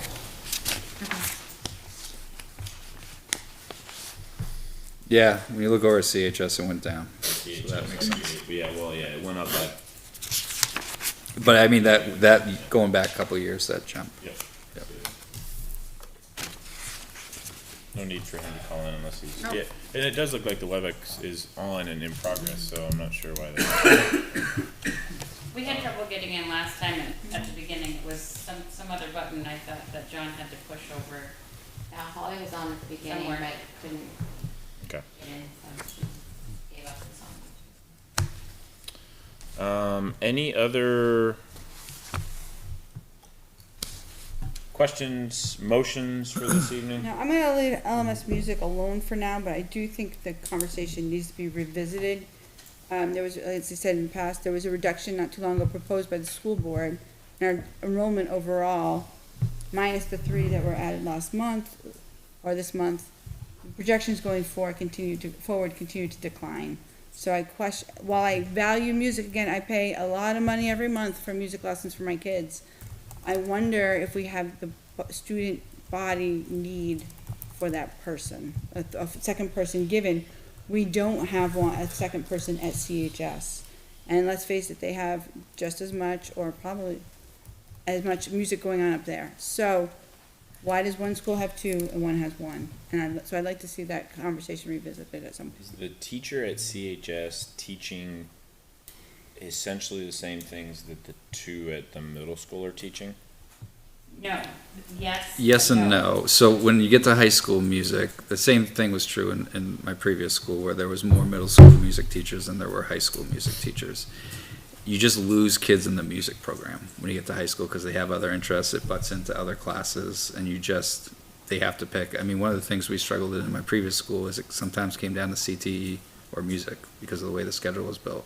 So you just lose kids from that, like, you're older and you're going to be more focused on what your interests are, and you're not going to take the same classes that you did. Like, you're going to take more elective classes, and that is true in other. It's not a blanket statement in every district and everywhere, but it is true that there are districts where you do have more music teachers at the younger grades, and as you progressively get higher, you lose music teachers because you lose students, and it's But we not only because have of one lack at of music. EMS with more students. There's- So I hear you. I'm just Yeah, saying, no, I got you. I'd like the conversation to be reinitiated. Quick question, again, I don't remember, old days of remembering the LMS curriculum. Is it at LMS still the case where there is UA music classes, but then still individual instrument classes that are still being So done? that is part of why we have the 2 music educators right now. So just to speak to the people that are in the positions, because that's the only way I know how to describe it right now, we have band for Mrs. Late. She teaches a section of 6th grade band and a section of 7th and 8th grade band because their performance levels are very different. And then she provides individual lessons during best, which is another period, for different instruments. So there's group lessons for band, for drums, clarinet, Okay. all the different instruments. She also teaches sections of general music, so that our 5th graders, for Mrs. Lake, she teaches 5th and 8th grade general music. The 8th grade general music is a history of rock and roll. The 5th grade general music is pianos and beats and rhythms, to see if there are kids that have an interest or a spike. Flipping over to Ms. Shaw, who is our chorus teacher. She teaches a section of 5th and 6th grade chorus and a section of 7th and 8th grade chorus. The 5th and 6th grade chorus is huge. It's like 47, 48 kids in there right now in this classroom space. I don't think she could hold many more than she has in there right now. That's why they're not in one. And then she also teaches 5th and 7th grade general music. So we have general music at 5th, 7th, and 8th. And we have chorus at 5, 6, 7, 8. And we have band at 5, 6, 7, 8. So the difference going from LMS to CHS, I assume, would be you don't have those general music courses at CHS. Yeah, where they're very minimal, right? Like, kids need that half credit of music and arts. And there are certainly kids who take multiple credits in that area. There are also plenty of kids who take their half credit in music or art, and then they're out the door because they have other interests, so. Okay, thank you. Other questions, motions for this evening? I keep coming back to the hydroponic garden, so I'm gonna go ahead and make that motion to cut $5,000 from line 620 at LMS. This is I at just- LMS, yeah. so give me just a And second. I'll give you a reasoning in a minute. It's on page, I think the Page 2. expired. yeah, page 2. I'll second so you can discuss. Page, all right, so a motion from Mr. Leary to reduce LMS Family Consumer Science Supplies, line 610 by $5,000, second by Ms. Douglas, discussion. Yeah, I mean, I think with the budget the way it is, it's wants versus needs. And if Mrs. Grantham, who I have the most respect for, was to tell me this was an absolute need, I probably wouldn't make the motion. I know she wants it, I know she'd like to have it, but I'm also looking at a budget of $27 million and so far $220,000 in cuts, which is less than 1% of an overall budget. And I want to get this budget to a point where I feel comfortable supporting it, because that's where I'd like to be. And I think every little bit helps. If we chip away at some of the smaller things, then we might get to where it's a little more palatable for some of us that are on the fence. Additional discussion. Is it an absolute need? Be As long honest. as you don't clear that line to one, I know there was one conversation. No, last week was no, it's just- $10 it's- million. Or, You made the comment Everything that else is still in there, those other supply lines were for things that were not related to the 1350. to the hydroponic garden, correct? Those classroom wish lists and people. in- They were and they weren't. If we're not gonna have the garden, we have to relook at what those supplies are, so it would be hard to cut that, go into that money, right? Like, there's supplies in Might there. look different for something else if you weren't doing the hydroponic garden. Correct, exactly.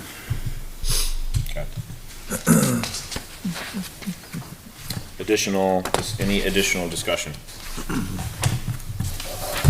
I I guess the go ahead. question would be, did we cut the basketball hoop completely, or we No, just cut it no, down? we just cut half of Just it. said by 2,000. Well, So based on what Ms. Grantham said, Mr. Leary, would you be willing to cut the basketball hoop altogether to save the hydroponic garden? I'd rather see the basketball hoop myself. Okay. We have a fancy, Exercise, we have a fancy painting thing. We put like Foursquare out and find and money. you can put that there too. Any additional discussion? I've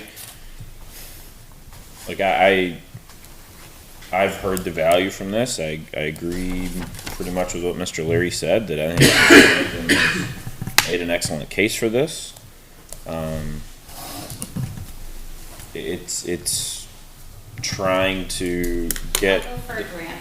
get the budget in the best possible place that we can without making any Well, I think other that- larger cuts. And not just grants. I bet you if you put it out there, people would be like, you know, here's $10, here's $50. What, the Booster Club?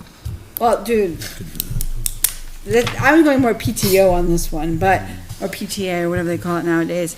But also, the people in town, our farming community, you put this out there that we're trying to do this, odds are you'll get people, you may end up with more than you asked for. I'd love to see a partnership between a farm in town and something like this. To expand the I think program. that's a great idea. I did get an email back from Ms. Crowley, actually, she, with regard to the lettuce. I know it's a bigger conversation, but she did answer on the lettuce. Awesome. Well, thank you for watching. We spend on average, for the 37 weeks of the year, a little over $6,000 across the lettuce. district. Do you know what that, So she said, on average, a case of lettuce is, costs about $43. It's, 15 pounds. We typically get 4 cases a week, district-wide. So on average, $172 a week. and that's, 60 pounds a week, times 37 weeks. Right. And that's 2,700 half-cup servings per 9 months. and if you cut that in half, So And you're not gonna subtract get, that. you're not gonna get 100% efficiency, let's be real. Chair, can we call a question? So it looks like question, it's like 2,200 does bucks that, for does that lettuce. information change your motion, Mr. Leary? No. Okay. Question's been called, roll call, just to recap, the, motion is to reduce LMS Family Consumer Like Science those? 610 supplies by $5,000. Mr. Hayes? Yes. Mr. Cutter? No. Mr. Leary? Yes. Ms. Douglas? Yes. I am a yes. Mr. Taylor? Yes? And Mr. Burke? No. Motion carries, 5-2. All right. Any final motions this evening? What was the vote count? 5-2. And then, Mr. Cutter, that takes your number to 225, 278.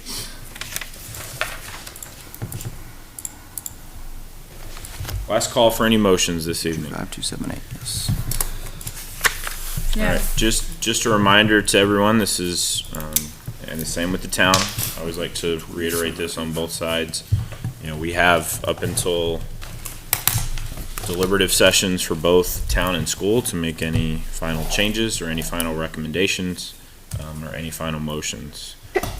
Bless you. Thank you. Okay. All right. With that, I'll move to, we'll stay with the school and then come back to the town. Mr. Cutter, any updates from the school? No, I mean, our next meeting is next Wednesday. Few additional items that are outstanding, one being, we hope to see the default budget. So we'll have some, hopefully, numbers going into our meeting on the 19th of the Budget Committee. And the other thing, just for the superintendent, we should add updated enrollment numbers as well. Last enrollment numbers I see are from October, so let's add those as well. We actually talked about doing that, so. Questions for Mr. Cutter?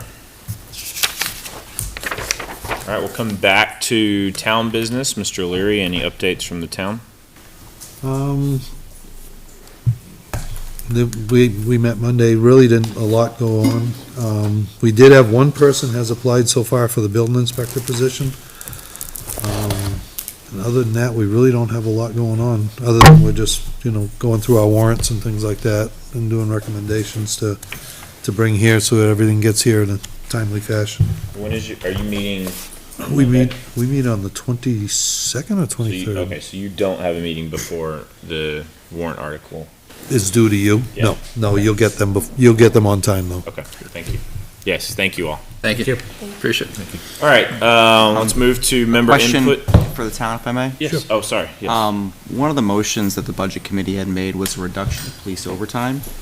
Is the police chief intending to address that reduction? I thought he was coming to the meeting last week. I don't know what happened. Bob, I thought he had said that he was internationally traveling last week, and I Yeah. thought it was this week that we were gonna see him, if I remember correctly. I'll reach out to the chief and find out if he's gonna And come. he's certainly welcome to come on the 19th if he wants to come and speak Yep. during public comment. So forget it. Thank you all. Have a good Thank you. evening. Have a good night. Good night. Any other questions for the town? All right, member input, new business, school facilities.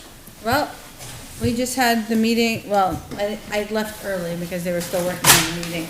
Working through the Mr. Glennis had he reviewed the H.L. Turner report and compared it to the on-site insight report that was just released. And after stripping it out to make it apples to apples, noting that the H.L. Turner report and the on-site insight report were very similar. Yes, they were. Yes, and if only the H.L. Turner report had been acted upon when it was taken.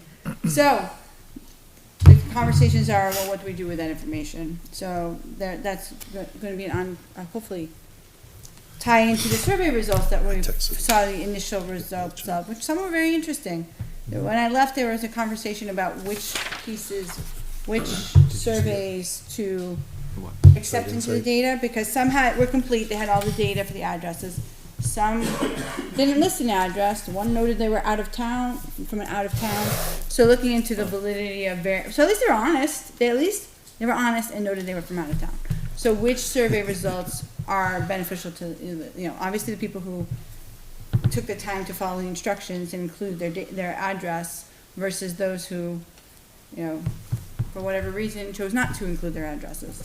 So that's what when I left, that's what they were working on. The data was gonna be released to the group to really take a look, try to understand and identify, is there a direction being put forward by people? Is there an obvious direction that the town wants to move? The overall reasoning for the fail was pretty interesting. I didn't read all 250 written in comments yet because I haven't had access to it. But there were some pretty obvious responses, so it was be interesting to see what the rest of them look like. So the process is ongoing, and now it's a matter of seeing which direction we're going to be pushed into by the results of the survey. Is there, the group, I started watching the meeting, I haven't finished watching it. Your next meeting's in January, right? Is that next week? Oh, next week, oh, Next okay. week. And then, is the on-site insight report gonna be presented to the school board at some point? I believe so. Do you know that, Again, Mr. Cutter? So the on-site insight report was for capital improvement planning and, CHS we had for last week's meeting, Okay. and the superintendent started to discuss it, but the board had just received it that day, as well as GMS that day, actually. right. And so we hadn't had a chance to review it, so I would anticipate more discussion next week. But on it this. was very interesting that the 6-year was the 20-year window of what they said they had to be invested into GMS to bring it up to a reasonable state was much lower than what we were advocated for in the past. So hopefully. I haven't seen LMS yet. Any just Well, the quick interesting tidbits from part was LMS? when we did, I remember from the HL Turner saying in on that, when the 3 schools came out, it was surprising that LMS was actually the school that needed the most work. Yeah. A lot of that work was addressed for good or for bad through the LMS project. So a lot of the higher things, more important things have come off the list. Okay. So there's still some things there. GMS clearly, I mean, we all call it the new school, but the reality is it's, what, 26 years, 25 years old now. So, CHS, so some systems are gonna start needing to be replaced. Yeah, next So 5 years. we 4 think it's the years. new one, but it's actually it's coming due for its investments as well. They did call for an initial infusion of a lot of money, which will probably not go over too well this time around, but the annual expense after the initial infusion was actually fairly reasonable for, building up the funds. So we'll see how that goes, and see if there's a direction that comes out of it, and it'll be interesting to really, I'll study pivot tables, 'cause I don't remember how to use those. So, Do you know, so meeting next week? Yep. Is the goal then sometime maybe in January for the results of that survey to be shared publicly? Think Was so. that discussed? Do you know? I would think that they'd be, I have no reason to. Before then? I'd have to check, because I wasn't there for the end of the meeting. But they're trying to be as transparent as possible, so I have seen no reason why they wouldn't have them out at some point. And the reality is, we don't stand a chance on aid this year, because Concord's project is gonna take it all, or the lion's share, by lion's share, I mean like, leaving like crumbs left. So there's not as much of a rush for this year, because we're not getting it. But we stand a better chance for the following year. So take that time. The upside to that is it relieves the pressure from trying Because then they to came back speed and they run said they through didn't it need the money and to because actually take the they time to get it right. found the money elsewhere in the budget. Any additional questions for school facilities? Okay, capital improvement? Oh, do you have- Just a comment, it's, when we first started the process of the survey, I made the point during the meeting that the majority of the people that are gonna fill out this survey are the ones that want a new school. And it was absolutely validated. Of the 800 and something 66. people, like 66% of them. So it wasn't a surprise. It really wasn't. We kinda knew it, you know. But I mean, realistically though, at this point, the flyers have gone to every house, and Yeah. people have chosen not to participate. Yep. That's unfortunate in that if we have bad data because people didn't participate, we're gonna go through this effort, and I'd hate to see it fail again, Yep. simply because our numbers don't match the reality. And the other thing is with the on-site insight report, it really undermines the need for a new school. It does not need a new school, in their opinion. It's in fair condition, GMS. So a new school is not needed, at least from what I've read out of it. I agree with your comments on I said this last week, like, I don't know what else could have been done to give people ample opportunity to have their voices heard. So you're right, like, if the data is what the data is, but there were ample opportunities for people to provide. Yeah, it's good data, but it's incomplete. It always will be. Realistically, the only survey that's gonna matter is the one that, when the bond goes up. Yeah. And unfortunately, if the majority of people who had interesting, or wanted to put input, and are planning to vote no matter what, now there's gonna come out a direction, and I'd hate to see it voted down, because people chose not to participate in the process. I would agree with that. I mean, that would just be, it would keep spinning our wheels. I would agree. All right, capital improvement, Brian, Didn't meet. best update, thank Love you. it. That's the quickest one ever. Yep. I will reopen for public input. One member, public input. Mr. Oblenis, state your name and address, please, sir. Hi, Ron Oblenis, 15 Riverview Circle. Just before you start, Ron, if you guys get a chance, watch the facilities meeting they had. He went through all of this and he laid it out in fairly layman's terms, so just about anybody can He's not gonna do it now, see it and though, is he? understand it. What? He's not gonna do it now, is he? No, he's gonna be more No, and technical. it didn't take him You very guys are long. intelligent. It's gonna be an hour. Brian's got I'm the gonna go shortest watch it as soon as we get Yeah, done here. I- It's on my list. Go ahead, Mr. Blaine. What I want to comment on is somewhat to Carrie's position. I had a fairly lengthy exchange following watching the budget committee meeting. And one thing I'm not sure that it's fully comprehended, what is going to happen to taxes next year? And specifically, and I understand that there was money given back from the school for a whole bunch of reasons, and that totaled up to about $1.4 million. In this year's budget, the increase is about 1.8 now, or 1.6 with the discussions you just made? So that's nearly $3 million. That's what taxpayers simply on the school budget are facing. That is 11% increase in your taxes. Think about it. That's $1,200 on a $500,000 loan. It's $100 a month. That's just on the school budget. And I have to say, I've watched the school budget, and I fully agree we voted for a number of these increases. But I have to say, from my opinion, the school board and the superintendent have been tone deaf. The responses to many of the questions, oh, we need to add this, we need to add that, we need to do this. Oh, that's this. Why did we, as for instance, one of the things is we're gonna pay for agendas for kids now. Take home their school assignments.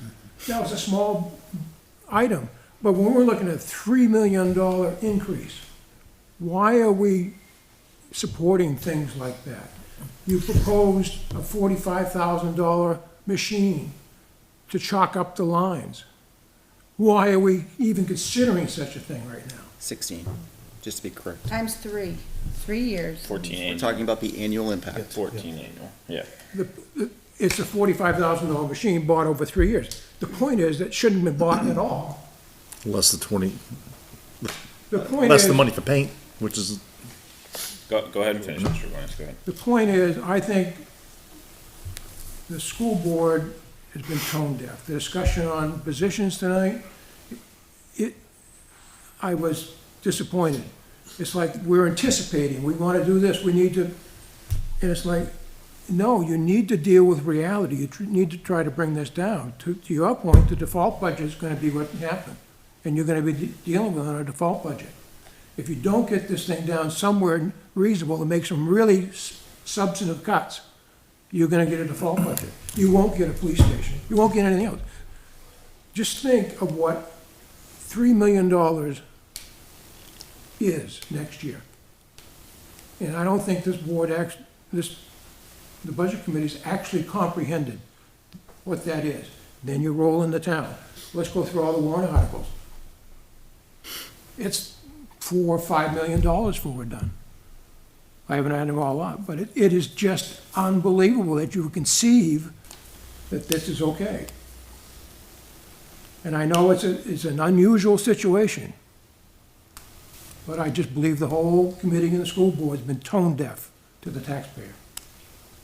I'll conclude with that. Thank you, Mr. Oblinus. Any other public input this evening? All right, next week is our warrant article reviews. We have both the town and the school coming in to present their warrant articles. This will be discussions and questions. There will be no voting. Voting will take place after the holidays.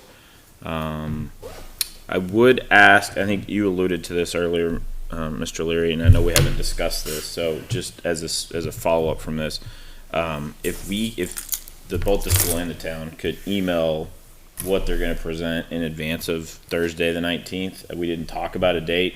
to do that by. But I know you're meeting on the 18th, so I assume that's probably when that's gonna happen, is after your meeting. And certainly if we could get the towns early to mid next week as well, that would be great, in advance of the meeting on the 19th. Yeah, Chief- ours will Chief- probably be sent Chief Jones says he is gonna come into the budget morning of the meeting, so. 19th, if we're good. All right, For the town side of things, can we also just get an update from the town administrator in terms of where we are against the tax cap? At the same time, that Currently, we we're get under the tax warrants cap, out, but I just so that way we can also start doing some math prior to the meeting too. Well, Bob said the amount on Monday. What they were on. She's on vacation this week, so, I mean, I could probably take a screenshot of the warrant articles and send them to you. Yeah, If you just so want me way to we do can that, so you have them look ahead at of it. time. Okay, well, you know what, we've got, X to play with. Yep, currently $44,000. yeah, it's like 44,000. 44,562 under the tax cap. Okay. All right, Perfect for adding toilets back into the budget. Porta potties. with that, I'll entertain a motion to adjourn. So made. Motion by Mr. Taylor, second by Mr. Hayes. All those in favor signify by saying aye. Aye. Opposed, abstained, motion carries 7-0-0. Thanks, everyone. Have a good night. I'm sending that to you right now, JD, to pass around. Thank you. It's on a chart. It's good to be shared. Yeah, you can, yeah, because we voted the other